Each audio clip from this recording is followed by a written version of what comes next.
You don't want to be every time, no. I would like to personally welcome you to Man Hour After Dark. Say that thing. Why I bring you the host, Mike, Buck, and Cone. You know who's coming to the stage. Sports talk than what you about to hear right here. I second that. Go. You know that it's us when we talking about sports. Giving you facts on the field to the core. Tune in, we need the support. 1 hour too short, then listen some more. On all your stations, not dropping no music. Starts like Adidas, but Nike just do it. Down 4 in the 4th, we go for the win. Michael 2 seconds, we taking it in. Buck, Mike, and Combs, you know what's going on. Man, now we're After Dark, no LA, we the big spark. No 4th and inches won't cut you short. Got the best talking, it's all sports. Buzzing more than buzzer beaters. We coming live all through your speakers. Go.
And now, Mike's thoughts.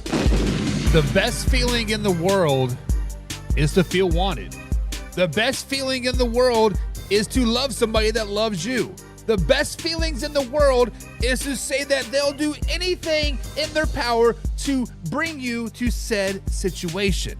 And that is all that Aaron Rodgers wants at the end of the day. Yes, I know we've been waiting around for a long, long time, 2+ months now for Aaron Rodgers to make a decision.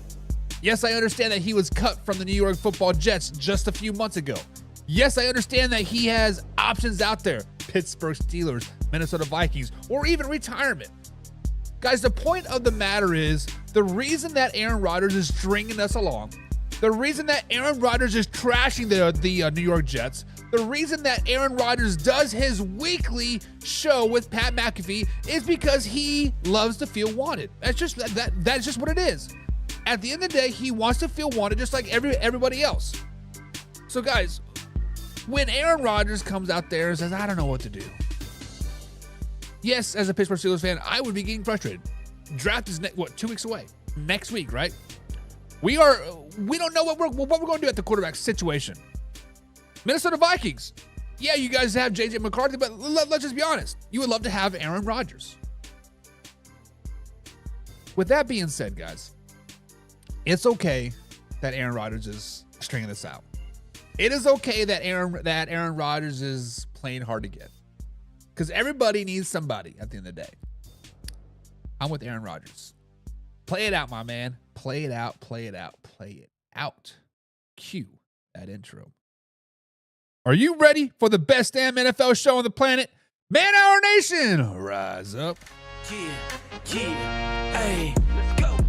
Hitting that gridiron, we going hard, we running the plays. You know the vibe, only the strong survive. Gotta keep your head in the game. Talking NFL, uncut, straight raw. Steady bringing that sauce. We about to take off. Get it hype, this man, our sport talk. Yeah, from the quarterback to the lineman. Everybody bringing heat. You don't really want to try them. Hey, who gon' win? It's a battle of the giants. This show is the flyest. Nobody can deny it. This is Man Hour.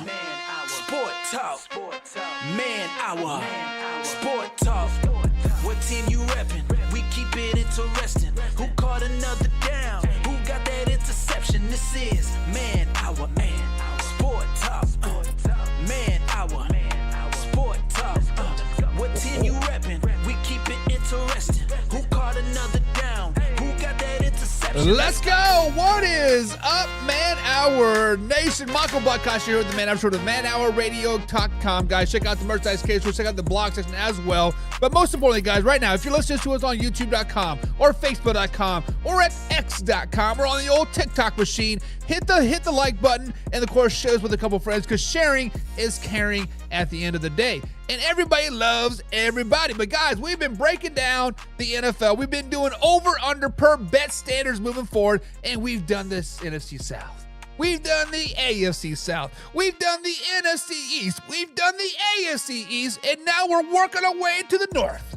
We're going to AFC North tonight, guys. We got the Ravens, we got the Steelers, we got the Bengals, and of course, we got the Cleveland Browns as well, guys. We're going to do over, under. Of course, we got questions that are bleeding questions that are burning the ears, and we need a little bit of talk about that. But guys, this is a live, interactive show. This is live, raw, uncut NFL talk. No filters, straight from the dome. Bada bing, bada boom. It is time to talk some NFL. Before we get too carried away, guys, we got to welcome some people in the chat.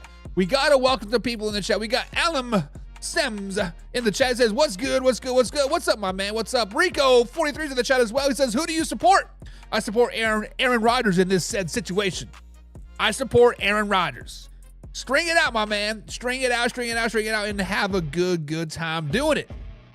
Hokey says, sorry I'm late. You're never late, boss. We are here for a little over 90 minutes tonight. So yeah, but we are live every Monday through Friday at 9 p.m. East Coast time. So welcome. We got the Mr. Pigskin Punt himself. Old Man River says, what's up, Buck? What's up, Old Man River? Hope you're having a good old day. He says, be a pigskin punt and be like me and get you some. Guys, click on the membership tab down below. $4.99 a month. Get you some free merch. Get you free entry into our $1,000 weekly giveaways and much more. And then we got my man James Frank in the chat tonight. He says, Joe Flacco. Slow it down, baby. But James, we're going to talk about your boy Flack around and find out. Because I think we've been flacking around and we about to find out. We about to find out that the Cleveland Browns are going to the Super Bowl, baby. James, we're going to flack around and we're going to find out that the Cleveland Browns are going to win the AFC North. James, we're going to flack around and we're going to find out that Joe Flacco is going to not only win the MVP, he's not only going to be the top 5 quarterback in the NFL this season. We're going to see that this man, 18 years in the NFL, gravy train, baby, going to be playing like year 3. Tutty. Slow it down. No, but real guys, we are going to be talking about all that and much more tonight. So, like I said, guys, hit the like button, share it with a couple friends as well, because sharing is caring at the end of the day. But let's get into today's show, guys. Let's get into today's show and let's talk about the one and only Baltimore Ravens. Let's start off the top of the thing and the team that's been leading the AFC North for the last couple of seasons, a team that's been dominating the regular season, a team that has been so great that they fumble themselves in the postseason each and every year that Lamar Jackson has been on the Baltimore Ravens team. But with that being said, guys, the Ravens failed to make the AFC Championship game again last season after the huge addition of Derrick Henry last season. I was kind of skeptic about what Derrick Henry might do to this team, but Derrick Henry carried that team most of the season. The biggest issue for the Baltimore Ravens the last 6 seasons, right, have been the playoff wins. They're either losing in the divisional round, losing the championship round, and they get past the wild card, but bada boom, it's a miracle, right? But they did add DeAndre Hopkins to this offseason, adding to that receiver core that was pretty damn good in my opinion. But they stole DeAndre Hopkins from the Kansas City Chiefs in this offseason. But guys, does the addition of DeAndre Hopkins to the Baltimore Ravens make them better? Not a Super Bowl team, not an AFC Championship team, just better in general. Does the addition of DeAndre Hopkins to the Baltimore Ravens make them better? Now, DeAndre Hopkins, guys, used to be an elite talent. D-Hop used to be the man, the myth, the legend. D-Hop used to be the guy that everybody earned to get in fantasy, that earned the one on their team, right? When he went from the Texans to the Cardinals, we all thought the Cardinals struck gold. Like, well, Texans, what are you doing, right? But that was 4 years ago. That was 5 years ago. That's not 2025. Guys, D-Hop used to find ways to get open.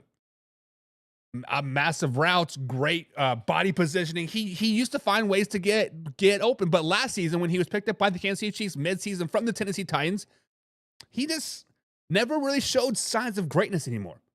He just showed himself as a mid-tier wide receiver. Number 3, number 4 guy on like any other team. Now, he did have 437 yards with the Kansas City Chiefs last season, with another 173 yards with the Tennessee Titans, giving him around north of 600 yards last season. That was hands down his worst season. Hands down the worst he's ever looked in his career. He also had a huge few drops for the Kansas City Chiefs in that Super Bowl run as well. Never really found his groove, never really seemed to fit well in Kansas City. However, when you look at the Baltimore Ravens, they found their groove last season. The Baltimore Ravens were on cloud 9 all 18 weeks last NFL season. Going into the wild card, they were on cloud 9. They had the number 1 ranked offense in 2024. 7th ranked in passing, averaging 237.4 yards in the regular season, and they're first in rushing with 187.6 yards per game during the regular season. When you look at the Baltimore Ravens guys' receiver core, they're not that bad. Matter of fact, I could potentially put them as a great label on the Baltimore Ravens receiving core. Zay Flowers, clearly that number 1 guy, clearly a top 10 receiver in the NFL, and he just gets better and better and better. Zay Flowers is going to be a beast by the time his career has peaked, right? Rashad Bateman, pretty damn good number 2. Had a hell of a 2024 as a number 2 receiver. 756 yards receiving with 9 tutties. Now, they still do have Mark Andrews on the roster. There's a lot of trade rumors circling around Mark Andrews right now, but as of right now, Mark Andrews is still on the roster. He's still a dog. Isaiah Likely is still on the roster. He's still a dog. Isaiah Likely's going to be a beast, guys. He is going to be a beast. And then they have a handful of guys that could be potentially number 3 receivers on that Baltimore Ravens team. Tylan Wallace, Malik Cunningham, Walker, Anthony Miller, along with DeAndre Hopkins. So the question is, guys, does the addition of DeAndre Hopkins make the Baltimore Ravens better? I've been waffling around this all day. I waffled it on the pre-show with the Pigskin Pundits. I've been waffling around in my head, getting ready for the show. I've been waffling as I was writing notes for the show as well. Guys, I do like the addition of DeAndre Hopkins to the Baltimore Ravens off the field. He's a nice veteran leadership. He has the football IQ, and he does all the things right. He's not beating his wives. He's not cheating. He's not getting kids all over. He lives life correctly. But I'm not for sure if he helps them on the field. I'm not for sure if DHOP is the missing part to get them to the AFC Championship. I'm not for sure if DHOP is the missing part to get them to the Super Bowl. I'm not for sure if DHOP helps them beat the Buffalo Bills last season. Guys, truth be told, I'm going to waffle around this answer. I know we don't waffle on Man Hour. It's either yes or no. It's no maybe. But you know what? I'm playing in the gray area because I like the additions off the field that he adds. The veteran leadership, the football IQ, the age, the doing things the right way. Off the field, it's a great ad, especially for Zay Flowers that needs that guidance, needs that father figure, brotherly figure, whatever you want to call it. But on the field, I don't see him breaking 1,000 yards ever again. On the field, I probably don't even see him breaking 500 yards this season. On the field, guys, it's just I do not see big things happening for D-Hop, unfortunately. So with like that, I do not think DeAndre Hopkins makes the Baltimore Ravens better. I might even go out on a limb. No. I am going to go out on a limb and say that he actually makes them worse. The addition of DeAndre Hopkins makes the Baltimore Ravens worse on the field.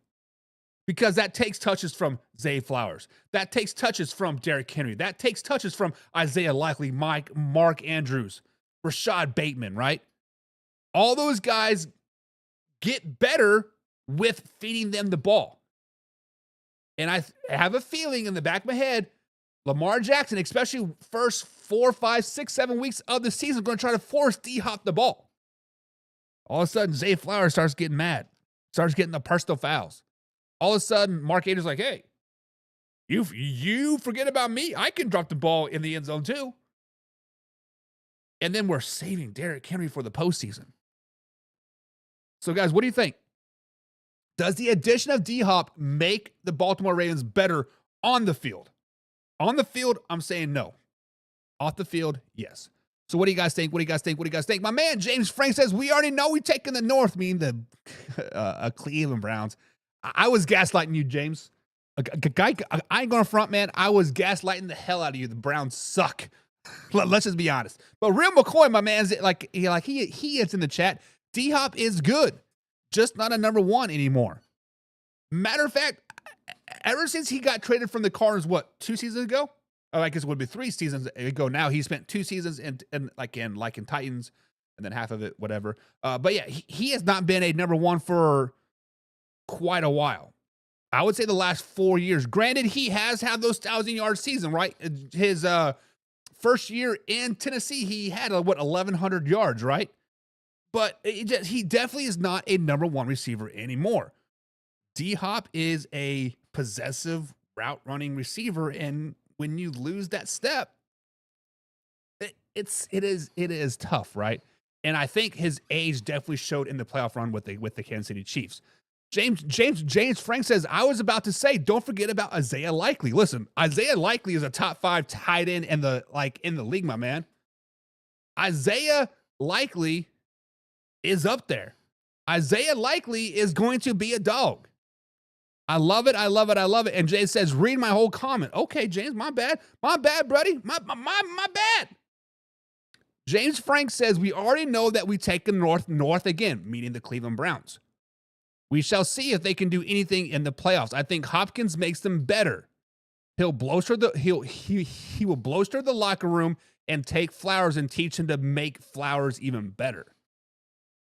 So James, so we are on the same page. Off the field, D-Hop's a great addition. Veteran leadership, know how to study, know how to do things the right way. And honestly, was it Zay Flowers' rookie season when the Ravens and the Chiefs played in the AFC Championship game, and Zay Flowers shoved somebody? I don't remember who it was. Was it Trent McDuffie? Shoved him, 15-yard penalty, basically cost him the game. Because they were driving, they were looking good. All of a sudden, boof, flag, they gone, right? They gone. But, yeah, definitely teaching Zay Flowers how to do things the right way is what D-Hop is there for, I think. So, and Old Man River says, well, first of all, Old Man River's a pigskin pundit. Pigskin pun. Get you some. So everything that a pigskin pundit, guys, take with a grain of salt. That's all I'm saying. Take it with a grain of salt. Because Old Man River's a little off his rocker. Let's just be flat out honest. Old Man River's sitting over there. He is drinking a Budweiser. He's probably got a Marlboro Red in his hand. Maybe even a Winston 100 because, he is old school, right? He needs those nice big drags. And he says, hell yes, brother. He says, hell yes, D-Hop will get 1,000 yards this season. Go. Old Man River, slow it down, baby. Slow it down, baby. I don't think there's ever been a number 3, a number 4 receiver on any team that's ever gotten 1,000 yards. A true number 3, a number 4 receiver on a team is not getting 1,000 yards. If the number 3, number 4 guy is getting 1,000 yards, that means the number 2 is getting like 1,400. That means the number 1 guy's damn near breaking 2,000 yards. And we know we've never had a receiver break 2,000 yards.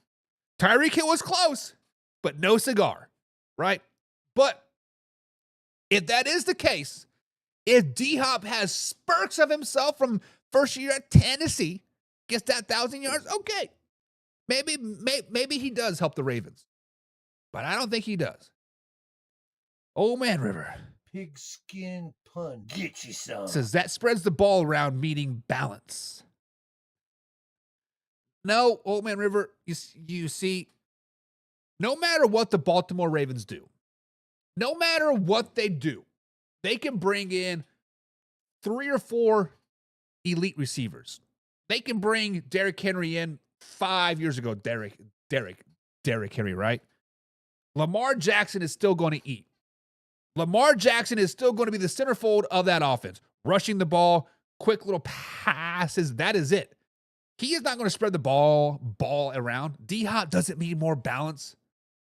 The only thing D-Hop does is just take the ball out of Zay Flowers' hand a little bit more, takes the ball out of Lamar Jackson's hand a little bit more, takes the ball out of Derrick Henry's hand a little bit more, and then all of a sudden they're not very good. All of a sudden they're a 9-18, 10-7. DHOP hurts the Ravens, I think, guys. I'm just saying. James Frank says, nah, they as in the Ravens. Oh, James is saying, hey, the Ravens are winning the North. I'm like, slow it down, baby, James. Slow it down. We'll be talking about it in over-unders. Just slow it down. WBN's in the chat. He is a Ravens fan. He's a 2-year anniversary follower. What's up, WBN? He says, what's up? How have y'all been? Dog, we've been good. We've been good. We've been talking about your Ravens for the last 25 minutes. We've been talking about how bad D-Hop is going to make the Baltimore Ravens. We've been talking about how great Lamar Jackson is. We've been talking about 69. I'm joking. No 69 today. No 69 today. No 69 jokes, Buck. We are past that. We are past the 69 jokes. But no, guys, the question is, does DeAndre Hopkins make the Baltimore Ravens better in 2025? I'm saying off the field, yes. On the field, no. I think it makes them worse. Now, if you want to look beyond this, 2026 season, 2027, 2028, off the field stuff, bringing Zay Flowers along, making him into a mature man, right? Then definitely better on the field. But I think for the preterm, right now, what's right in front of us, 2025, they will be down this season. WBN says, haven't been on here in a while, man. I've been working 2 jobs. I feel you, brother. I feel you, man. Life is tough out there. It's hard out there for a pimp. I'm just saying. But I feel you. I'm working, 4 jobs, right? I got my real job. I got man hour, coaching. I got scouting. Plus raising 2 damn kids and a dog. I feel you, brother. It's tough. But I'm glad you were here, man. I'm glad you're here. Kick those feet up, man. Have a beer. You know, do what you got to do. Enjoy some NFL talk, brother. James Frank says, I was going to say the Falcons beating the Ravens twice this year. Ooh, slow it down, baby. Man, James out here shooting from the hip. Boom, baby. He says the Joe Flacco and the Cleveland Browns are sweeping the Baltimore Ravens this season. Well, James, let's talk about it. Let's talk about it, because after a 12-5 season in 2024 and yet another divisional round exit to the Buffalo Bills, the Baltimore Ravens are expected or projected to get 11.5 wins in 2025. They're tied for most projected wins in 2024. So, guys, the question is simple. Over under 11.5 wins for the Baltimore Ravens in 2025. Now, I do not think the Browns are sweeping the Ravens. I do not think that Lamar Jackson is going to lose to the Browns once. I think the Baltimore Ravens sweep the Cleveland Browns, giving them 2 dubs on the season right off the bat. And then they split with the Bengals and split with the Steelers, giving them 4 wins, 4-2 in the AFC North into 2025. Now, when we look at the home schedule, very, very favorable home schedule. Let's just be honest. If there's a home schedule that I want this home schedule. They play the Patriots, they play the Jets, they play the Bears, Lions, Texans, and Rams. Man, that is a favorable home schedule if I have not seen one. They're beating the Patriots. I'm sorry, Patriots fans, but you guys are just not going to be very good. They're beating the Jets, the 4-win Jets yet again, right? They're beating the Chicago Bears. Sorry, Caleb Williams. No match for you. They're beating the Detroit Lions. What? Lamar Jackson's like 35-1 versus NFC teams. Wax that ass right there's 8 dubs. Now, the Texans might come in, want a little bit of revenge, but guess what? CJ Stroud ain't got nothing for the Baltimore Ravens defense. The defense is stepping up this year, baby. That defense is going to be elite yet again. There's 9 wins. And yes, they're beating the LA Rams yet again. That's 10 dubs. And we haven't even started the whole away games yet. That's 10. That's 10. That's Miss Davis's, baby. But then we look at the away schedule. This is where it gets tricky. The away schedule, if I'm a Ravens fan, scares me a little bit, right? They play the Buffalo Bills. Now, we all know the rock, paper, scissors analogy that Alpha Rob presented us with the Ravens, Bills, and Chiefs, right? And maybe it goes the other way during the regular season, but they play the Bills, Dolphins, Packers, Vikings, and Bengals away on the road. So we're sitting at 10 games right now. They need 2 more to get the over. I do not think that they're going to beat the Buffalo Bills. I think this will probably be a week 1, week 2 game, right? And it's going to be all the hype. Everybody is going to be fresh, and Orchard Park is going to be rocking. That is tough, right? And then they play the Miami Dolphins. The Dolphins are a tough out, because if you play them in September, October, it's going to be 120 degrees on that field. It's going to be nasty. It's going to be hot, cramps, whatever, yada, yada, yada. So I'm going to predict a second loss to the Miami Dolphins. I'm just, that is tough, right? And then you play the Cincinnati Bengals. I'm sorry. Then you play the Green Bay Packers and the Minnesota Vikings, both NFC North, or both NFC teams, which Lamar Jackson's great against the NFC teams. Start with 34-1. I think they get one of those wins, whether it's the Packers or whether it's the Vikings. It is at least one of them, but that only gives you 11 wins on the season. So I got to go under. I got to go under 11.5 wins for the Baltimore Ravens in 2024. Now, if they happen to sweep the Steelers, they happen to sweep the Bengals, or if they happen to beat the Vikings, yes, 12 wins is very, very attainable, right? We don't know the schedule. We don't know how it is going to fall out. But just looking at this, using the eye test as of right now, I got to go under. So, guys, under 11.5 wins for the Baltimore Ravens in 2025. I'm going under. Old Man River says over, baby. He says, give me that cigar. Let me do it. Over. He says the Ravens are going 13-4. That's a very good possibility. If you do everything that I said, but Lamar Jackson beats the NFC CE teams, that is 13 wins. So yes, very, very attainable. WBN says no less than 11 wins. And yeah, like it is tough. Yeah, but I'm picking 11 wins, so I got to go under the 11.5. And Ann says, "Damn, we playing the Texans again?" Yeah. Well, how about this, Ant? You guys know I'm a Kansas City Chiefs fan, and I live 90 minutes from Cincinnati. The Chiefs and the Bengals play for the next 3 seasons. They play 2025, 2026, and then they play the AFC West in 2027. So I don't know what kind of cycle we are in right now, but we have a lot of repeat games from last season, like the Patriots and Bengals, Texans and Ravens. It's just like, damn, can we get some new games already? But it is what it is. James Frank says, damn, I don't think they'll have a loss at home. No. I mean, of course you play your division, the Steelers, Bengals, and Browns all at home. But then the Patriots, Jets, Bears, Lions, Texans, and Rams. That's a very favorable home schedule. If I'm a Baltimore Ravens fan living in Baltimore, going to Baltimore Ravens games, I'm going to have a hell of a lot of fun time because we ain't going to lose. We ain't going to lose. The WBN says, James Frank, Detroit might surprise us. And guys, Detroit Lions are a true wild card. When we break down the NFC North tomorrow, the Lions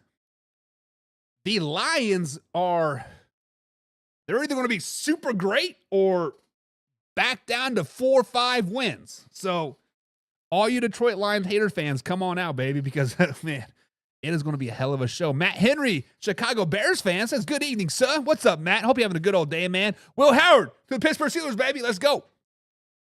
James Frank says over, though. Over 11.5 wins. Listen, this is why betting is so tough, right? But also so addicting. Now, I'm not an avid gambler, but I do partake in some bets and these over-unders and like whatnot. 11.5 is very, very dangerous, right? Because 11-12 win season, those are pretty damn good seasons. You can have 11, you can be 11-6, winning your division, be the second overall seed in the AFC, but yet you are going to lose that bet because you bet the over, and it is 11.5 is like tough. But James, you are saying over, and I like it. And says exactly, Buck. Can we get some new matchups? Yeah, in 2028 we'll get some new matchups, right? But what do you guys think? 11.5 wins for the Baltimore Ravens in 2025. Let's talk about it. The Cincinnati Bengals, guys. The Bengals have one of the worst defenses in 2024. Matter of fact, they had the 25th ranked overall defense in 2024. They were being ran all over. They were being passed all over. Hell, they couldn't stop a bleeding nose in a hot summer day with a hose. They couldn't stop nobody from doing nothing. And to help address their defensive issues, to help their offseason needs for the defensive issues, what did they do? They paid T. Higgins and they paid Jamar Chase the huge contracts. Spoiler alert, guys, they don't play defense. Trey Hendrickson is waiting on a new contract. Trey Hendrickson says, "Hey, I want to get paid too. I've been the man, the myth, the legend. Give me some dollar bills, yo." The front office of the Cincinnati Bengals basically said, "Kick rocks, Trey. I'm paying you a lot of money. Enjoy it. So shut your mouth and get back to work or get the hell out of here." That is basically what she said. Now, she didn't say that. She said, "Oh, politically correct, like, hey, you got to earn your money." Oh, just shut up. That is what she said. She said, "Kick rocks." Since then, they have given Trey Hendrickson the permission to seek a trade. Nothing has really come of it. We haven't heard any rumors, whatever. But, guys, is Trey Hendrickson the one player that the Cincinnati Bengals defense cannot afford to lose? Oof. Let me throw some numbers out there for you guys. 17.5, 17.5, 14 sacks in 2021, 2023, and 2024. That's all from one player. That's all from Trey Hendrickson. Since 2020, he is the second leading sack getter, all to TJ Watt. TJ Watt has 74, and Trey has 72.5. If they wouldn't have blown out some teams in 2022, the Super Bowl run year, can't remember, 2021, he would have probably had some more. But guys, the Bengals had the 25th ranked defense in 2024. They are 21st in pass defense, giving up 223.5 yards per game. They were ranked 19th, giving for the rushing defense, giving up 124 yards per game. And oh, by the way, they were giving up 25 points per game. The only teams worse than that, giving up more points than the Bengals, were the Cowboys. They're terrible. The 49ers, even more terrible. The Titans, god-awful terrible. And oh, by the way, the Carolina Panthers, terrible. All horrible teams in 2024. Now, when you look at their defense, Cam Sample was a nice little part of the front four. B.J. Hill, Chris Jinksons, not game changers. Doesn't get my PP excited. Linebacker, Logan Wilson, Pratt, Owen Burks, man, doesn't really get me excited either. Taylor Britt has a chance to be good. Nothing to write home about. Geno Stone seems to be past his prime. Dax Hill seems to be the only bright spot besides Trey Hendrickson on that Bengals defense. Guys, it's simple. The Bengals cannot lose Trey Hendrickson. I don't know how much more blunt, glary, black and white we need to put it. The Bengals need Trey. The Bengals need Trey. One more time for the people in the back. The Bengals need Trey. Trey doesn't need them. Trey is going to get his bread no matter where he goes. He can go to the Carolina Panthers. He's going to get his 17.5 sacks. He can go to the New York Football Giants. He's going to get his 17.5 sacks. And I honestly don't know why teams are not chomping at the bits to get him right now. Maybe they are. Maybe the asking price is 2, 3, or 4, 5 first-round picks. We don't know. But the point of the matter is, guys, Trey Hendrickson is the best player on the Cincinnati Bengals defense, and they need to recognize that. I understand everybody wants to get paid. Everybody wants to get their bread. But paying Jamar Chase, paying T. Higgins, paying Cam Sample is not how you are going to get yourself back to the top of the AFC North. Paying those guys right now is not how you're going to get back to your winning ways. There are so many holes on the Bengals defensive side. At least get something to build around in Trey Hendrickson. So, guys, let me ask you this question. Is Trey Hendrickson the one player that the Bengals defense cannot afford to lose? I got to say yes. What do you guys think? James Frank says, LOL, they need that man. Poor old Joe and the gang not going to be able to score enough points. And you want to know what's sad about that whole situation is that the Bengals offense was scoring 30, 40 points every freaking game is like it seemed like. They were just up and down the field, up and down the field, up and down the field. And I heard some people say that, hey, the offense is the reason why the defense is playing so bad. They're tired. They're scoring too fast. They're scoring too easy. And look, I agree with that. Sometimes the offense has to play a little defense, run the ball a little bit more. I mean, granted, the Bengals got rid of Joe Mixon, but hey, they got P. Ryan back. Maybe they'll be able to run the ball a little bit more. Maybe Trey can get a little bit of rest. Maybe Dax Hill can get a little head rest. Maybe Cam Sample can get a little rest.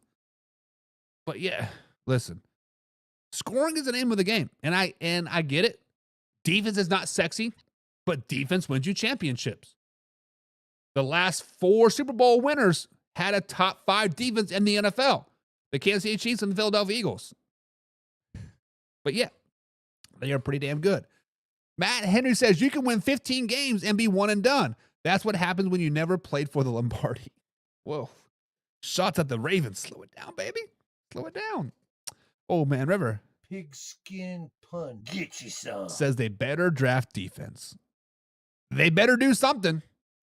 Because whatever they're doing on the defensive side is not working. And the scheme to seem to be okay. Being granted with the last 6 games of the season, they're holding opponents to under 15 points. So the scheme seems to be working. But for whatever reason, that first part of the season, they were just dog shit. They were terrible. James Frank says, damn, him with Dexter Lawrence would be crazy. It would. Listen, Trey on any team would be crazy. I'm waiting for Old Man River to say, hey, Raiders, why aren't you calling them, right? Send them to Vegas. Hell, we'll be honest, wasn't the Eagles and Myles Garrett kind of linked like neck and neck? Why are they not calling the Cincinnati Bengals? Now, I'm not saying Trey Hendrickson is better than Myles Garrett. Oh, wait, I am. Trey is better than Myles Garrett. You heard it here first. Trey just doesn't have that notoriety and the big swagger and the playoff wins and all that stuff, right? Guys, Trey is good. As a Chiefs fan, sign him, baby. Hell, you guys can take Chris Jones for all I care. At least Trey will play 100% of the time. Chris Jones only play about 65% of the time, but I don't understand why people are not calling about him. WBN says they absolutely can't afford to lose him. If they lose him, their defense will drop to 31st and 32nd ranked defense. The Bengals are playing very risky game by putting it all on Burrow and that offense. Guess the organization forgets that the defense helped them get to the Super Bowl versus the Rams.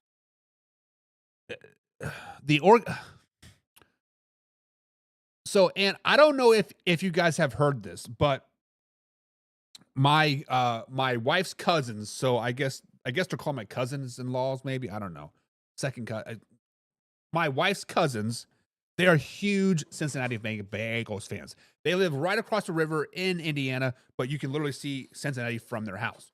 But the rumor is that the Cincinnati Bengals even want to move out of Cincinnati.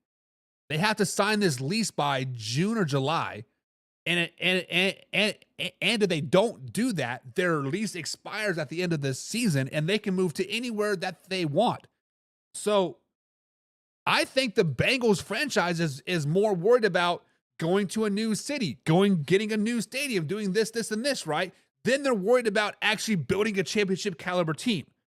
Now, yes, they did just build a brand new indoor stadium, practice stadium 2 years ago, right? But it's just one of those little blow up dome things where we have that in Indianapolis where we play 7-on-7. Like it's nothing to write home about. I mean, it's cool. It's like $1 million or whatever. But and you are right. If they lose Trey, there goes that pass rush. There goes 17.5 sacks a season. That 21st ranked pass defense is dead last in the NFL. That 19th ranked rushing defense, probably below 20. But yeah, they cannot afford to lose him. And Old Man River says he is a core player and they need him. Say it louder for the people in the back, Old Man River. Say it with your chest. They cannot afford to lose him. James Frank says they should get a Nick Swarson. No, they shouldn't. Leave Kansas City Chiefs alone. Leave the Kansas City Chiefs alone. Old Man River says, nah, we don't want him, meaning the Raiders. Yes, you do. The Raiders want Dak Prescott, they want Trey, and they want Amari Cooper. They make it happen. Drew's in the chat for you.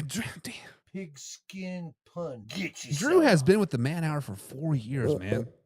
That is longer than the Man Hour has been around. We were 3 years old last Friday, so Drew is here back when it was just me and actually it was me and Wyatt, Wyatt, and Combs, right? Living the dream. Man, Drew, you old, baby. You old. But thanks, dude. What's up, Drew? What's up? And says, do y'all think that Burrow will finish his career with the Bengals? I can see him leaving once his contract is up, and the AFC is only going to get tougher, especially the AFC North. We talked about this on the Pigskin Pundits pre-show today. I mean, but I was like, every time we hype up a division, meaning the AFC West a couple years ago, oh, they're going to be tough. Everybody in the division is going to make the playoffs, and they all suck, except for the Kansas City Chiefs. A couple seasons ago, we're saying, oh, the AFC North is the toughest division in football, and then everybody sucks except for like two teams, right? Now, as we all go in waves, right? Everything comes and goes, right? Right now, the NFC North are top dogs, and the NFC South sucks, and the AFC South is not very good, and the AFC North probably won't be very good. But yet, probably in a couple years, it's going to be just and right back up. But I think Joe Burrow is a hometown hero that you cannot afford to lose.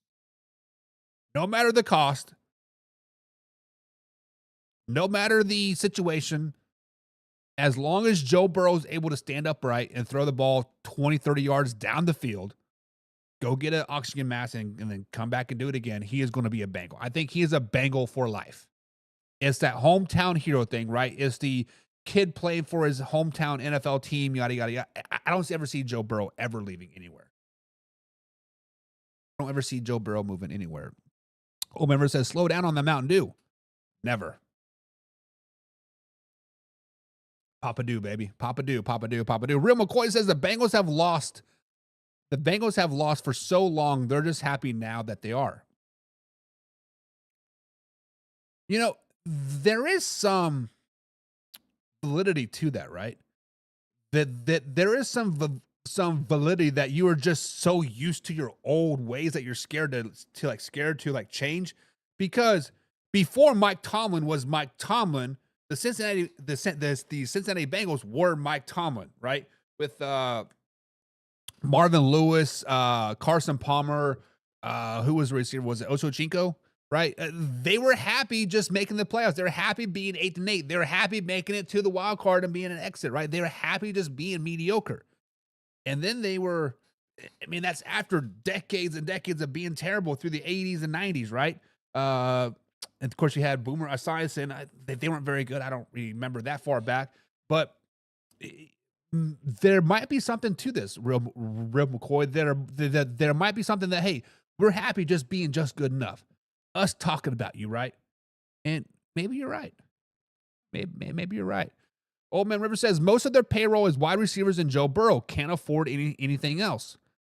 There's always ways to afford something. There's ways to kick the can down the road. There's way to restructure this deal, making it into signing bonus, whatever. Yada, yada, yada. Look at the Kansas City Chiefs. Every year to start the year, they're over the salary cap, $25 million. And the next thing you know, they have $65 million to like play with.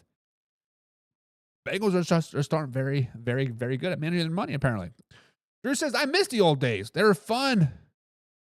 Fun watching you and Combs duke it out and then gang up on Wyatt. Fun shit. Oh, yeah. The good old days. The good old days. Speaking of the good old days, the Bengals were not good in 2024. They had a horrible start to the 2024 NFL season. Now, they did roll off 5 wins in a row to make a strong playoff push the last 5 weeks of the NFL season. They did end up with a winning record at 9-8, but they did miss the playoffs thanks to the Kansas City Chiefs letting the Denver Broncos win that Week 18 game.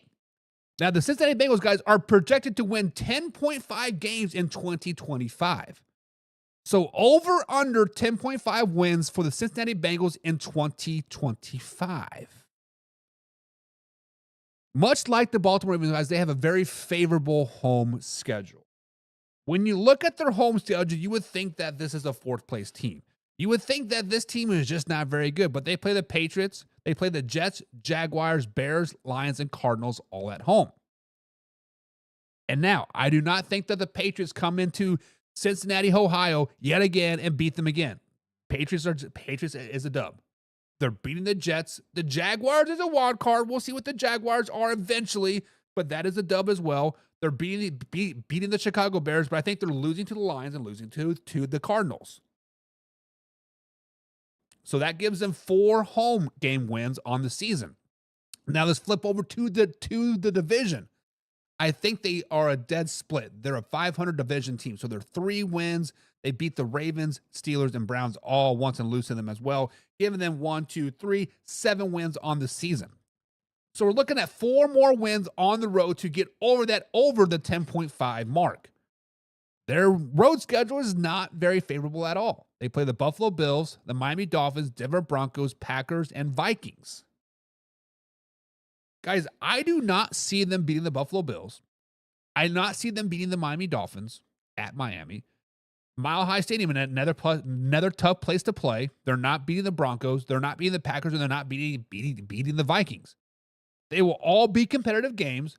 They'll all be close games. They might all be fun to watch. But the truth is, they have 7 wins. They have 3 division wins and 4 out-of-division wins, which are all going to be home games versus weak-ass opponents, meaning the Patriots, Jets, Jaguars, and the Bears. Guys, I am picking the under for the Cincinnati Bengals in 2025. I'm picking them 7 wins under the 10.5 projected. So what do you guys think? Over, under 10.5 wins for the Cincinnati Bengals in 2025. Old Man River says it is going to be under. He says 8 wins for those Bengals. They're going to fumble around and they're going to flack around and they're not going to find out because they're going to get swept by the division. 8 wins. Old Man River, I feel like you're reading my mind lately. I feel like, are you reading my notes for the show? Are you going to my Google Docs form and reading my notes? Come on, man. But yeah. James Frank says, I concur with your logic. Logic of splitting the division or being under 10.5 wins. Got to narrow it down, James. My mind's getting a little lost in my old age, guys. I just had a birthday, and the man hour had a birthday. I'm getting a little brain fogged, right? But yeah, James, I think a lot of us think that the Bengals can be competitive. They can go out there and they can beat the Buffalo Bills. They can beat the Packers. They can beat the Steelers and Vikings and Lions and Bears. They can if they had a defense. The offense will do its thing, right? We anticipate the offense putting up 30, 40, 50, 80 points every game. But the defense, however, is going to give up 30, 40, 50, 80 points every game, especially without Trey Hendrickson. But, yeah, I think we're all picking under. James says, I think the Ravens sweep them, though. Listen, the Ravens quite possibly could go 6-0 in the division this season. But for whatever reason, every time the Ravens have a shot to really extend the lead in the division or the first place or this whatever, they lose to the Browns on a Thursday night game. And then they're rolling around, they're doing great, and then they lose to the Carolina Panthers. It's just like the Ravens can never really extend themselves, and the Bengals will always be the hunters, like trying to get the guy all season long. I just don't think they ever get. Drew says, "Happy birthday, you old fart." Yeah. Thanks, buddy. Appreciate it. James says, under 10 wins and splitting division. Only the Ravens sweep. Okay, so James is saying 2 wins in the division while getting, so do you think the Bengals will beat the Ravens twice or get swept by the Ravens? So that could go either way there. WBN says eventually somebody will figure out the blueprint to stop Joe Burrow, Jamar Chase, and T. Higgins. And I think the blueprint is out there too. We'll be honest. The blueprint is out there. You just you simply abandon. Don't worry about the run. Don't worry about the screen pass. Don't worry about the quick passing game. Right? Pin your ears back. Go get Joe Burrow. Press on the outsides. Jam Jamar Chase. Jam T. Higgins. And if you happen to get beat deep, cool, whatever. I expect you to beat me deep, but it's a very, very hard pass when a TJ Watt is running at you every play, full freaking speed, not worrying about the run. It's going to be very, very tough when somebody like Josh Allen, I guess it's Josh Allen Hines now, right, is coming at you and hitting you in the mouth every freaking play. It is going to be tough when somebody like Etspin from the Buffalo Bills is hitting you in the mouth every freaking play. You rush Joe Burrow. You put as much pressure as you can on him. Press on the outside. Force him to throw lob passes up. That is how you beat him. Force him to turn the ball over, and that's what Old Man Rivers just said. Rush Joe Burrow. James says swept by the Ravens. I probably because they swept them last year, right? The first one was an overtime win by the Ravens on the, was it a missed field goal or a fumble? I can't remember. And they definitely won again. So, yeah. James says, just cover Jamar and T. Higgins and get Burrow. Easier said than done, though, right? Drew says, I think they will be split. I agree. Well, let's go ahead and rubberneck our way around here. Right here. Now. Go, guys. But listen, being a Pittsburgh Steelers fan must be tough. Not as tough as being a Cleveland Browns fan, but being a Pittsburgh Steelers fan must be tough. From being just happy to having yet another winning season. Mike Tomlin has never had a losing season, to be in first round exits, to having a top ranked defense, but the offense is bottom tier. It must be tough being a Pittsburgh Steelers fans. Year after year, they can't do crap with a great defense, a nice running game. Well, they can do crap. They can have a winning season, 9-8, and they can be a first-round wild card exit. However, this offseason, they finally did some work. This offseason, they traded a second-round draft pick for DK Metcalf. Guys, they brought in DK Metcalf to help round out this wide receiver room. They've been earning for that nice wide receiver core for a very, very long time. So, guys, will DK Metcalf and George Pickens be the best wide receiver duo in the NFL in 2025? When I was first presented this question, my dad actually presented me this question. Thank you for that, Pops. I was like, there is no freaking way. Because we just talked about Jamar Chase and T. Higgins. I have reportedly said that Jordan Addison is the top number 2 receiver in the NFL. And of course, Justin Jefferson is one of the top receivers in the NFL as well. There are other people out there too, right? You have CeeDee Lamb and Turpin. Could be a nice little receiver duo. But when you think about this, let's think about this logically, right? George Pickens was the number 1 receiver for the Pittsburgh Steelers last season. Since his rookie season, he's been the number 1 guy. DK Metcalf was the number 1 guy in Seattle as well. So logically speaking, you have 2 number 1 guys now pairing up to be a number 1 and number 2 wide receiver deal. So logically speaking, obviously a former number 1 receiver on said team should be better than a T. Higgins and Jordan Addison and whoever else you might want to throw up there, a Waddle or Devontae Smith. I mean, it is very, very plausible here, right? Because if you think about this, George Pickens heading into week 18 just needed 99 yards for his second straight 1,000-yard season. Of course, he ended up finishing with 900 yards, 100 yards away, but that's a story for a different day. In 2023, he did have a 1,140 yards receiving along with 5 touchdowns. And last season, DK Metcalf had yet another 900-yard season. 6 years in a row, 6 years in his career, all over 900 yards receiving. 3 of them, which he broke 1,100 yards. DK Metcalf is the most underrated wide receiver in the NFL. Overlooked. Guys, put some respect on the man's name. Guys, both of these guys are number 1 receivers on 90% of the other teams in the NFL.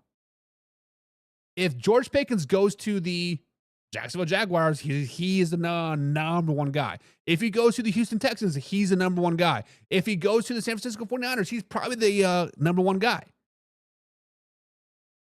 But you see, to be a great duo, you have to get yardage. To be a great duo, you got to have a quarterback that can throw you the freaking ball. And that's exactly what the Pittsburgh Steelers do not have. Yes, I understand they have Mason Rudolph. Yes, I understand they got the man, the myth, the legend, Skylar freaking Thomas from the Kansas State University, my boys. But let's just be honest. Mason Rudolph is not going to be able to push the ball down the field enough to make it a true deep threat. The play calling by Arthur Smith is suspect at best. He's a terrible play caller. We saw it last year. You can't do shit when you want to run the ball 80% of the time, and you can't even run the offensive line sucks, but whatever. Guys, the Pittsburgh Steelers duo of DK Metcalf and George Pickens has the potential to be a very lethal duo in the NFL. They have the potential to be the best duo in the NFL. They have the potential to lead the Pittsburgh Steelers to the Super Bowl. Well, guess what? No quarterback, no really threat of smart play calling, and Mr. Conservative himself, Mike Tomlin. Hey, let's just get worried about nine wins, and we'll be happy. Guys, they have the potential, but it is not going to happen. They're not the best duo. They will not even be a top 5 duo in the NFL. Because when you think about this logically, they have the Vikings. You have JJ and Addison. I'm just going by what I'm not putting them in any order. Then you have Jamar Chase and T. Higgins. Then you have A.J. Brown and Devontae Smith. Then you have Jalen Waddle and Tyreek Hill. Then you have Rashid Rice and Hollywood Brown. And then let's not forget about Washington. Like, you have Scary Terry and freaking Debo, right? And then and let's think about Seattle. You have Jackson Smith Najigba along with Cooper Kupp. Guys, there are so many other options out there. They have the potential, yes. But it's not going to happen. Quarterback issues and piss poor Arthur Smith. Should have hired Kellen Moore when you had the shot.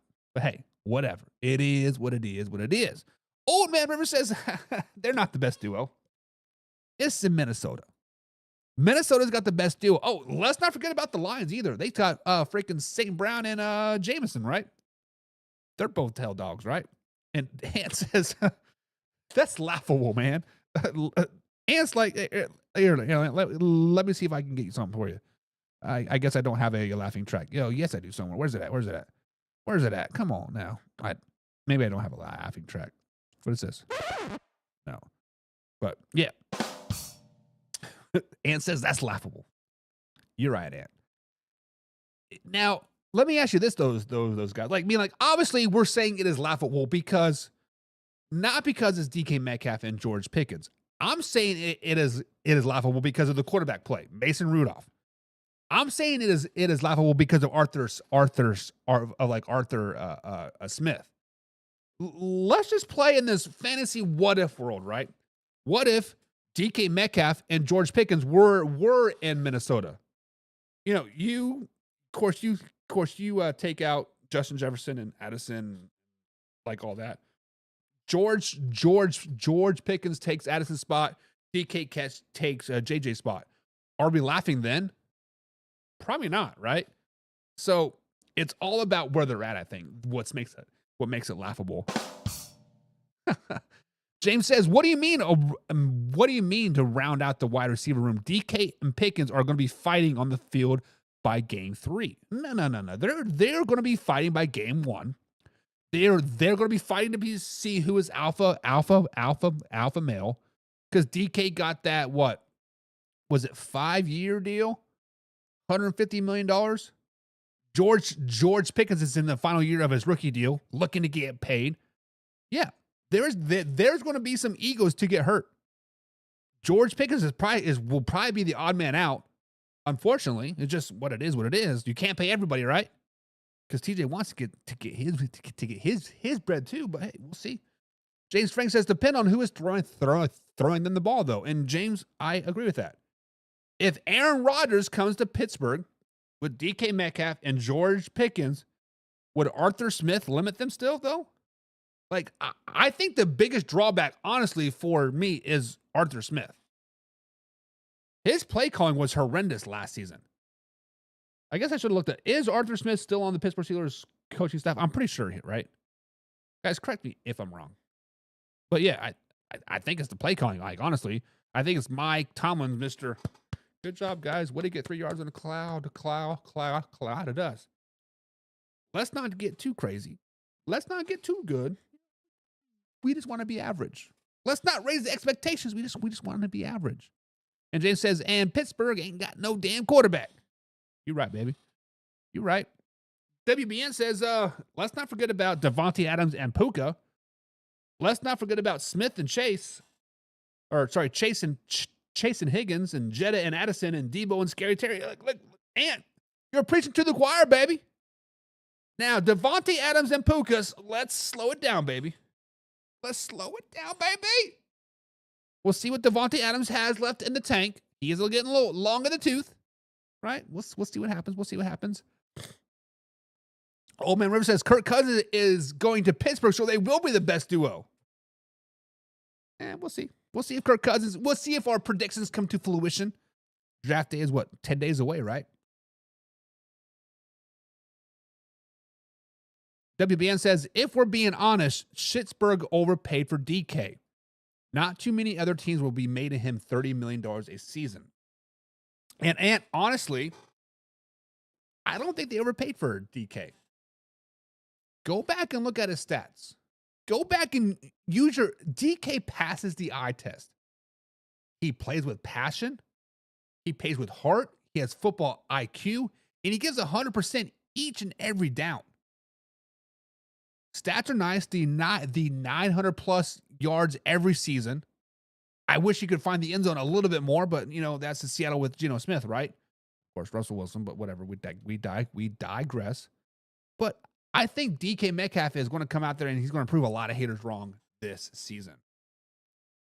James says, I hope Arthur Smith is in Pittsburgh for years to come. Tough. That's tough. That is tough. But they do like being average. They do like being average in Pittsburgh. However, they were above average in 2024. They actually finished with a 10-7 record. But the Steelers have been the definition of a mediocre team for the last 15-plus years. Now, in 2024, they did start off, however, very, very hot. They started very, very well in 2024. They actually won 10 of their first 13 games. But at the end of the season, on a 5-game losing streak, losing to the Eagles, Ravens, Chiefs, Bengals, and a wild-card loss to the Baltimore Ravens as well. Honestly, that's a very, very tough stretch of games. But in 2025, the Pittsburgh Steelers are projected to have a losing season. So, guys, over under 8.5 wins for the Pittsburgh Steelers in 2025. Now, let's start with the division. I think they get 3 divisional wins. I think they split with everybody. I think they lose to the Browns, they lose to the Bengals, they lose to the Ravens, and they beat those same teams. Right? It seems like every year they split with the division. Now, I don't know how true that is. It's just, and like I always see them seem to be splitting, rather, right? But whatever. I'm giving them 3 wins, 3 AFC North wins. And their schedule is not favorable at all. Away games, they play the Chicago Bears, Detroit Lions, LA Chargers, the Patriots, and the Jets. I mean, it sounds a little bit favorable, but they're not going to beat the Chicago Bears in Chicago. They're not going to beat the Lions. They're probably not going to beat the Chargers. The Patriots away on the road? Maybe not. Give me the Jets win because it might be a nasty 10-6 game, whatever. Give me 4 wins. Then the home games. They play a tough home schedule. They play the Buffalo Bills, the Indianapolis Colts, Green Bay Packers, Miami Dolphins, Minnesota Vikings, and Seattle Seahawks. That is tough, baby! The Buffalo Bills are going to be pretty damn good. But I feel the Pittsburgh Steelers are going to be like a team that steps up to the competition and then steps down to the competition. Give me the Buffalo Bills win. Give me the Packers win. I don't think the Packers travel very, very, very well. Give me the Colts win. We're looking at 7. Give me the Miami Dolphins win. Now we're looking at 8. Now we got the Vikings and Seahawks. They're not stopping the Minnesota Vikings. Whether it's Aaron Rodgers, whether it's J.J. McCarthy, whether it's Kirk Cousins again, they're not stopping the Minnesota Vikings. It could be Joe Flacco in Minnesota for all we know. It could be Mr. Astronaut Man himself. They're not beating the Minnesota Vikings. And then the Seahawks, I think DK Metcalf is going to be like, it's my old team. Give me the ball. Let's do some shit. And they end up shitting the bed. I have 8 wins for the Steelers in 2025. I have 8. No Miss Davis is over here. We got that crackhead across the street. We're giving her an 8. I got to go under. I got to have Mike Tomlin's first losing season ever as the NFL head coach. I'm going to have the Pittsburgh Steelers having 8 wins in 2025 and have a losing record. So what do you guys think? Over under 8.5 wins for the Pittsburgh Steelers in 2025. Old Man River is saying over. He says he thinks they'll go 9-8 and yet another wild card game. That's tough. That's tough. We'll see. They have a tough schedule, right? James Frank says they ain't shh. You already know that I'm going to say under. Hey, stick to your team, man. Be loyal to your dumpster fire, James Frank. Be loyal to that dumpster fire. Keep pouring gas on it, baby. Maybe it'll eventually burn itself out. I'm just playing, dog. But yeah, we seem to be split right now. A little bit over and a little bit under. Pittsburgh Steelers guys are true wild card. Like now, if we knew what their quarterback situation was, right? If we knew that, hey, they're going to draft a quarterback. Hey, no, they're going to get Aaron Rodgers. Everything could possibly change. But the fact that we're baking off Mason Rudolph as of right now, I just don't see him as a winning quarterback. I see his face and I kind of want to punch it. Like Mason Rudolph, go back to Oklahoma State. Maybe you have a better college career yet again now that you're old enough, right? I just don't like his face. And Drew says that's blasphemy. He says over, baby. Mike Tomlin's getting that 500 record yet again. 9 wins. I got third-degree burns, and you know this, man. Listen, James, I feel you, man. I feel you. Stop getting burned by those Browns. But damn, Drew is mad, y'all. Drew is mad. Drew, face it, man. Mike Tomlin is going to have a losing season. Mike Tomlin is going to get ran out of town. Andy Reid is then going to retire from the Kansas City Chiefs. 2 hours later, Mike Tomlin will be landing in Kansas City, becoming the Kansas City Chiefs' new head coach. I'm just saying. And James is like, you guys, you can pick all the over you want. James says you guys can pick over all you freaking want, but we know they're going to be a wild card exit. James, you ain't wrong, man. You ain't wrong. James nailed it today, boys. He nailed it. And Real McCoy with the fire. Real McCoy with the fire says Tomlin's last year as Pittsburgh Steelers head coach. And you know what? Real McCoy, I could not agree with you more. It's 3 or 4 years too late. Let's just be honest. But I could not agree with you more. We talked about Mike McDaniel being on a hot seat last night with the Miami Dolphins. Mike Tomlin is on a Super Bowl or bust quest. Not a wild card win, not a divisional win, not an AFC Championship game appearance. It's a Super Bowl or bust right now for Mike Tomlin and the Pittsburgh Steelers. Let's just be flat out honest. Now, I know we have a lot of Pittsburgh Steelers fans in here that watch our videos during the season, and a lot of them are fed up with the mediocre BS that is coming out of Mike Tomlin's mouth. We watch the Hard Knocks. We listen to the fan base. If you guys want, go over to our Facebook trash talk groups. The AFC North is fed up with Mike Tomlin, period, cut, point, and blank. Matter of fact, I believe they said it's time to shit off the pot time. They're like, you've been playing with that turd way too long. You've been prairie dogging it way too long. It is time to push that bastard out or just get up and walk away and prairie dog and just like duck walking for the rest of it. I don't care. But Real McCoy, you could not have spoken another sentence for the rest of your life and you would have been factual. This is Mike Tomlin's last year as Steelers head coach if he does not win the Super Bowl. No more just being good enough. No more just doing this. You're paying people way too much freaking money. TJ Watt's too damn good. DK Metcalf's making too much money for you guys to be freaking 900 or a 500 team. Yeah, again. James Frez, even if Mike Tomlin gets a rookie quarterback, he can't develop quarterbacks, and that is 100% facts. The reason why Mike Tomlin has been so successful, the reason why Mike Tomlin won his Super Bowl was because Ben Roethlisberger came in there NFL ready.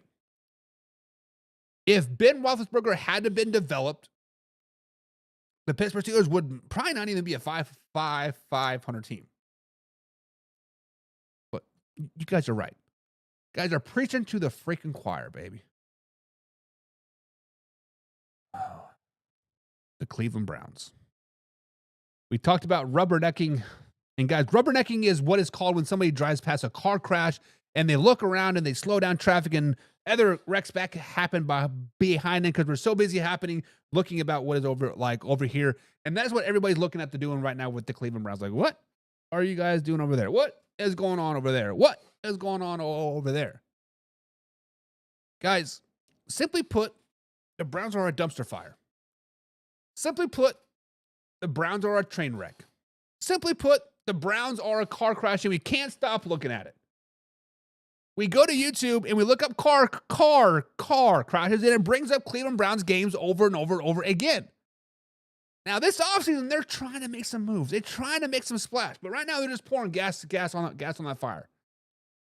As James Frank just says, he's getting third-degree burns watching this team burn. But they traded for Kenny Pickett and they brought in Joe Flacco to presumably compete for the QB1 spot.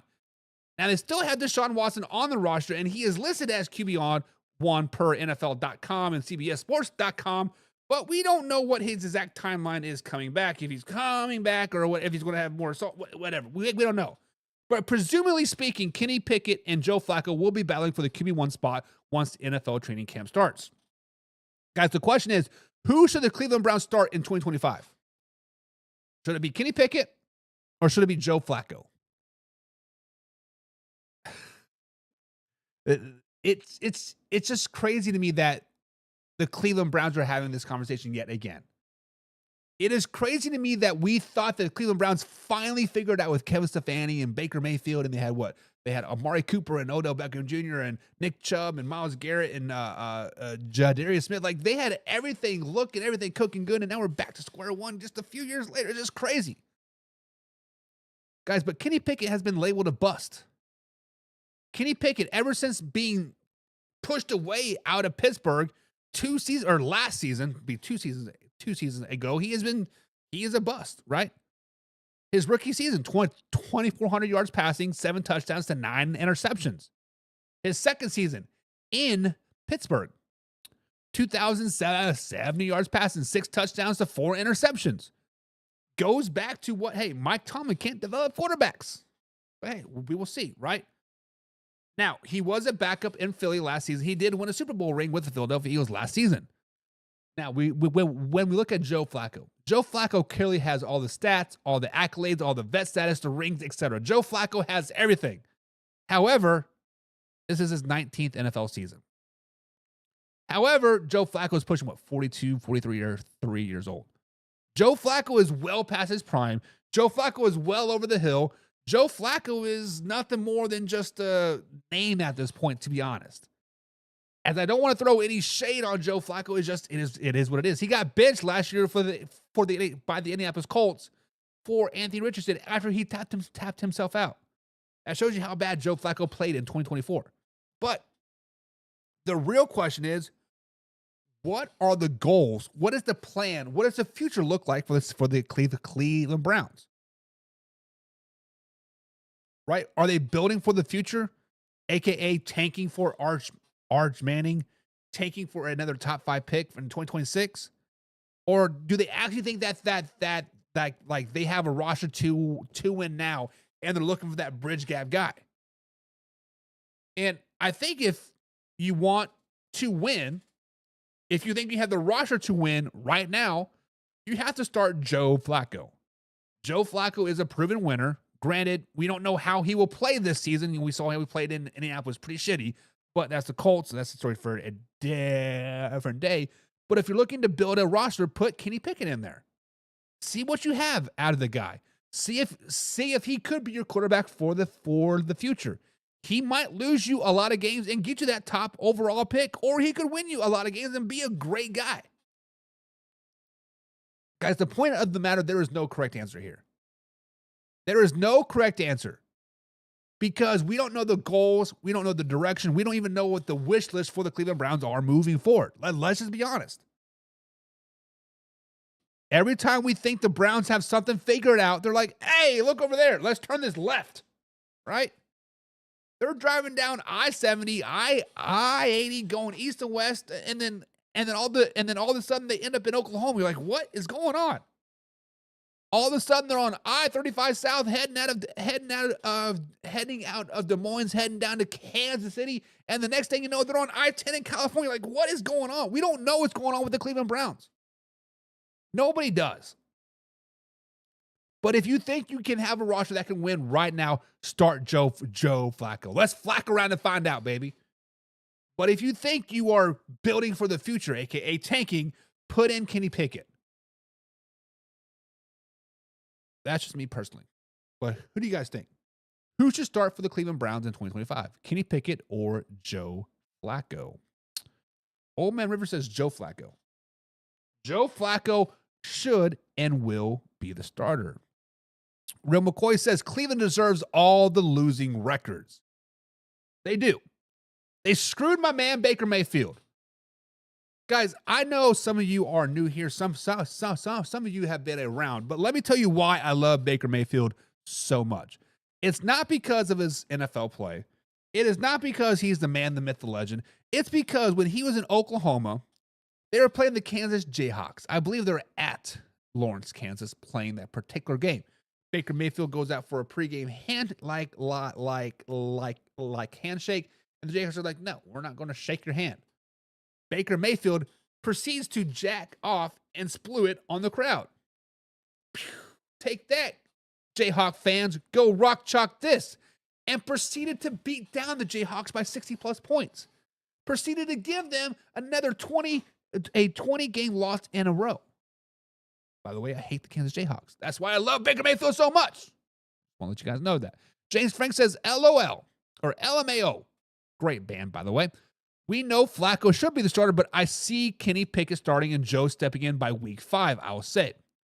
I still say we aren't that far, in my opinion. Our defense is still good if the offense can actually stay on the field. I'll just say that do not get me started. And honestly, James, when you look at the Browns roster, who is your running back?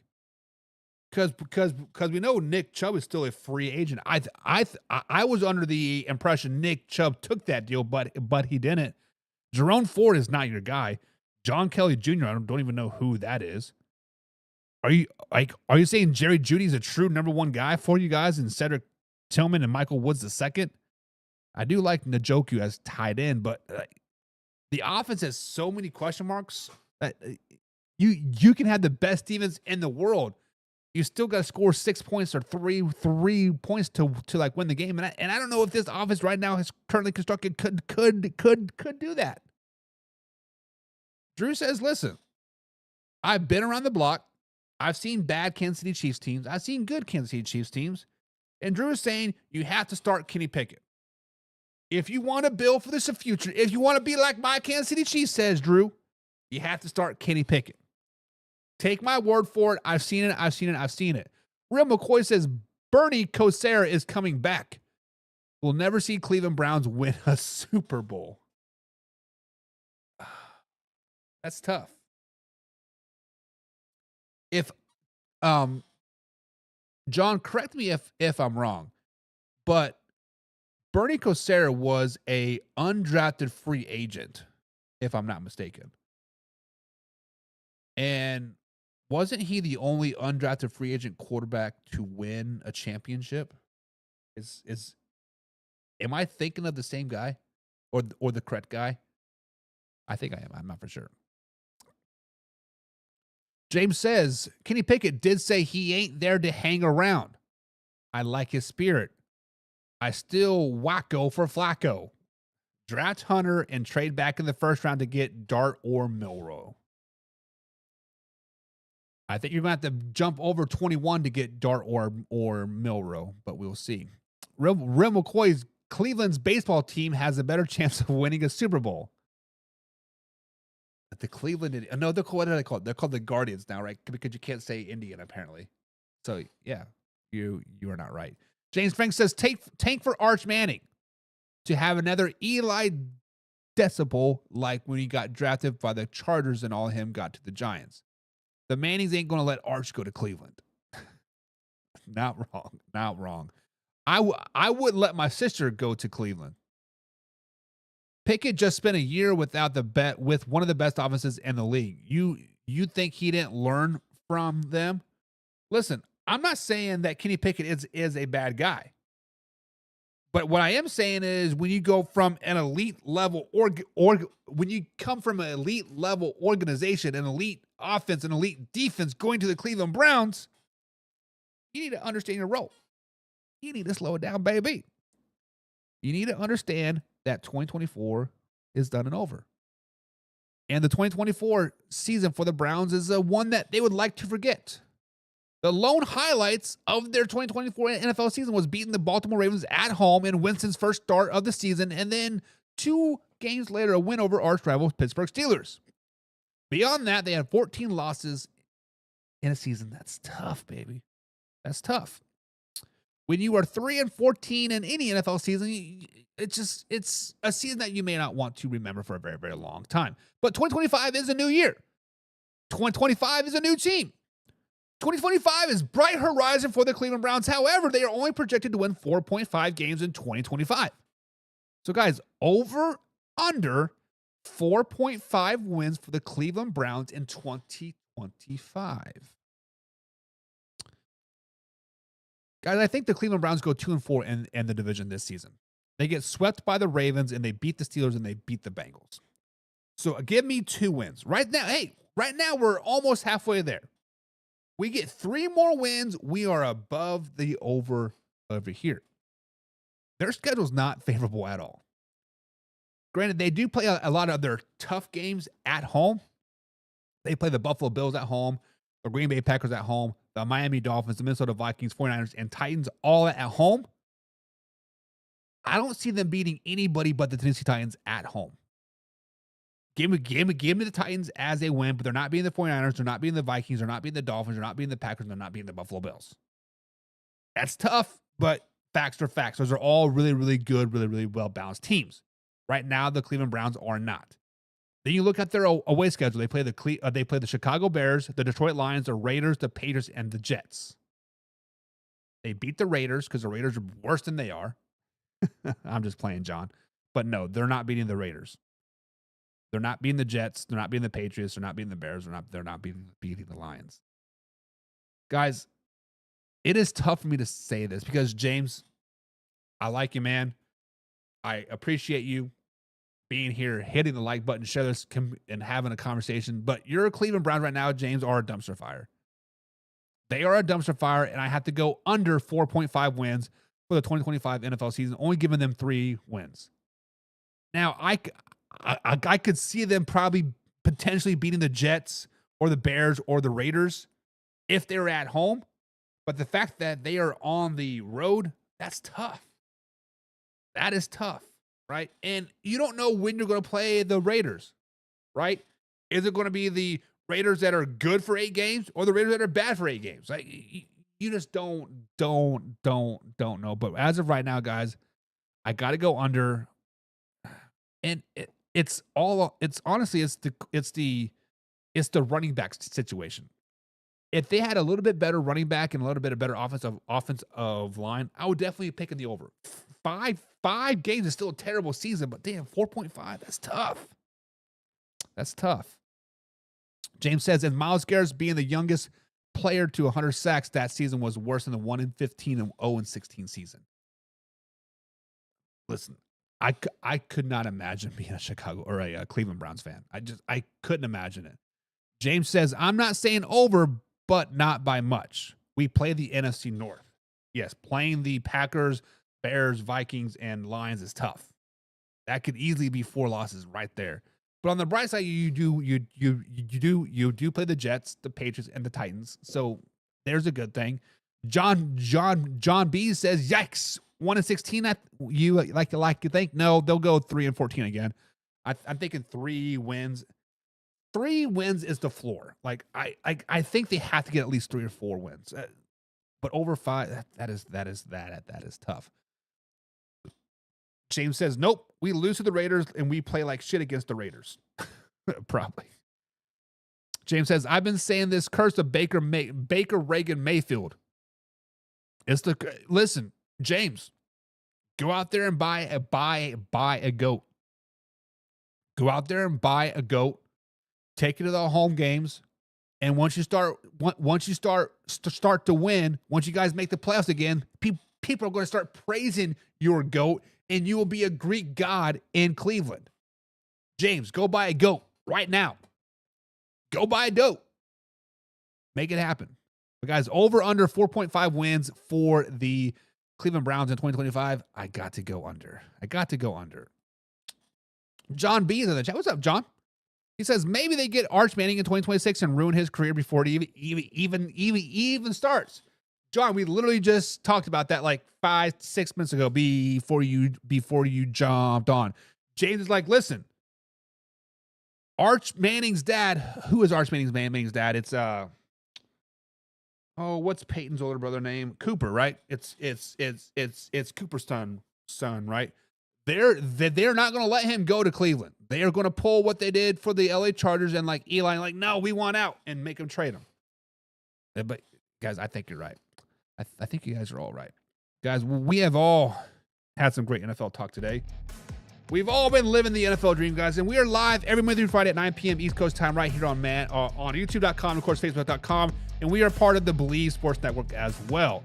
Guys, if you missed any part of the show, we upload clips every 3 hours on the 3 hours over at YouTube.com, of course, Facebook.com, or you can find the podcast form over at Spotify. Just search Man Hour NFL Talk.